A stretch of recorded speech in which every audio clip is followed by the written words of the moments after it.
యేసు ప్రభువారు ఆ చెరకును పుచ్చుకొని ఇప్పుడు ఆయన పలికిన మాట ఏంటంటే సమాప్తమైనది అని అర్థం. సమాప్తమైనది అంటే ముగింపు, కంప్లీటెడ్ అని అర్థం.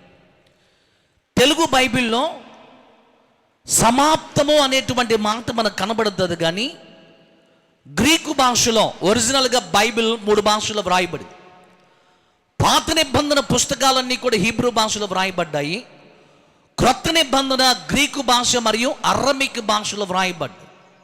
ఇప్పుడు సమాప్తమైనటువంటిది అనే మాట గ్రీకు భాషలో ఒక పదాన్ని ఉపయోగించారు. అదేంటంటే తెత్తలస్తాయ్. చెప్పండి, తెత్తలస్తాయ్ అంటే అర్థం ఏంటంటే పెయిడ్ ఫుల్లీ. పెయిడ్ ఫుల్లీ అంటే వెల చెల్లించేశారు, పూర్తిగా వెలను పూర్తిగా కట్టేశారు అని అర్థం.